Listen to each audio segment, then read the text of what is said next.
Rahmatullahi ta'ala wa barakatuhu. Al'ummar wannan gida mai albarka muna gaishe da farkon namba, ƙarshen namba, tsakiyar namba. To insha Allah ganin halin yadda al'amuran ƙasar yake ciki, wadda waɗannan sirrukan gaskiya ba lokaci ne ma ba lokaci bai ba wadda za a ringa fitar da su. To amma dan dai taimakon kanmu da junanmu da ƴan uwanmu musulmi wadda suke cikin damuwa, kuma ganin lokacin siyasa ya ƙarato, lokaci ne wadda kowa zuciyar shi takan zo kusa da shi. To koma dai ba haka ba, saboda ƴan uwanmu masu shiga kudu da waɗanda suke ƙasashen ƙetare, insha Allah hanyar da mutum zai bi ya kare kanshi akan kowane irin ƙarfe. Wannan sirri na karere ƙarfe ne da tsitsinka ƙarfe, ko wajen wasan tauri, ko kuma mutum ya kawo maka dan ya cutar da kai, ko kuma dai haka nan dan wani wasa, ko kuma dai musamman dan kare kai. Musamman irin halin da muke ciki, yadda kana cikin aiki a gona wani mutum zai lallaɓo ya wani yunƙurin wani abu don cutar da kai. Mafi abin tsoro kuma dama dai shine ƙarfe. Amma muna ƙara jaddadawa, wannan sirri ba mu bayar da shi don a yi ma wani mutum wadda aka san ba mutumin kirki ba ne, ɓata gari ne ko ɗan ta'adda. Kuma sirrin nan mun yi izini muɗalaƙi mai ƙarfi a kan shi, musamman ga ma'aikatan jami'an tsaro ko jami'an bijilin haka, ko wasu mutane dai 'yan banga da sauransu, wanda suke ƙoƙari ba dare ba rana don tallafa ma garuruwan 'yan uwa al'ummar musulmi, da kuma 'yan uwanmu wanda suke a kudu, wadda Allah ya ƙaddara abincinsu yana gurin. To insha Allah, da kuma sauran dai haka mutanenmu da talakawanmu da masu kuɗinmu da malamanmu da 'yan uwa dai al'ummar musulmi. To wannan sirri gaskiya sirri ne mujarrabi ne, sirri ne na karere ƙarfe da tsitsinka ƙarfe.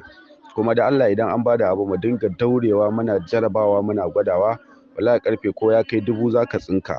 Haka kuma sirrin nan bai tsaya akan ƙarfe kawai ba, sirrin nan ko bindiga ce aka nuna ka da ita, wallahi za ta fashe, za ta zube nan take, za ta zube insha Allah. Yadda ake aiwatar da wannan sirri, insha Allah ba sirri ne mai wahala ba. In kuma ma dai da wahalar, sai mutum ya duba muhimmancin sara a jikin shi. To da farko mutum zai je ya samo furen rama wadda ya zubo ya faɗo da kanshi ƙasa. Mutum zai samo su da yawa. Bayan ya samo su da yawa, daga nan mutum zai tafi daji. Idan ya tafi daji, zai je ya samo ƙadandoniya wadda ta mutu ta kakkarye da kanta. Idan mutum ya je ya samo ta wadda ta mutu ta kakkarye da kan nan nata, insha Allah to zai zo ya fara shanya su insha Allah. To sai ranar Lahadi mutum zai tafi da kayan da babu ƙarfe ko ɗaya a jikinsu. Dan in ka tafi da wando wanda yake da ƙarfe ma, in dai ka fara shirin haɗa wannan kayan, to lallai ko da maɓalli ne zaka dawo ka tarar tun yana jikinka maɓallin zai zube, zai lalace, in dai an fara niyyar haramar ɗaura wannan. Don haka mutum ya tafi da wando mai ta zuge. Kuma ba a tafiya da duk wani abu da ya shafi ƙarfe ko zobe ko menene wanda ya shafi ƙarfe, ko da pin ne a jikin rigar mutum, to ana so da Allah ya cire shi, domin abi abin daki dalla yadda za a yi shi yayi amfani. Magani ne na kakkarya ƙarfe da zubar da ƙarfe da ɓaɓɓalla shi. Ba wai yanzu gyara ko kula da lafiya na jiki ba na ƙauraye bane. Wannan lokaci da muke ciki gaskiya na kowa ne. Kowa ya kamata ya kula da lafiyar shi, ya kuma yunkuri ya kare kanshi, Allah ya kare shi. Domin sai ka tashi ka nema zaka samu kariyar nan daga Allah. Iyayenmu duk sun rayu cikin rayuwa mai kyau, wadda ba su da fargaba, ba su da tsoro, ba su da wani abu, ko ina suna ratsawa. Kuma dama haka aka san namiji, inda ya cika namiji ya zama mai ratsa daji, mai ratsa dare, mai ratsa rana.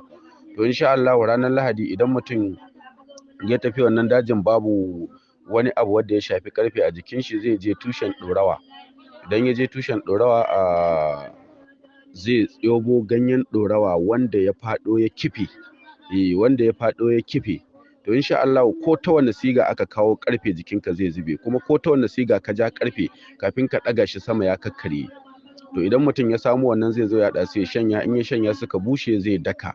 Idan ya daka su sosai, za a samo alewar ɗinya wacce a bugu ɗaya, to da ita za a dinga ɗiban wannan magani ana ci. Haka ake yi har dai zuwa a ci, daga Lahadi zuwa Lahadi. To bi iznillahi ta'ala, kowane irin ƙarfe ne ka ɗaga, wallahi sai ƙarfen ya zube, ya narke, sai ya kakkarye. Haka in wani ya ɗaga dan ya sare ka da shi, insha Allah wannan ƙarfen sai ya zama babu shi insha Allah. dan neman ƙarin bayani ana iya kira a 081300100609.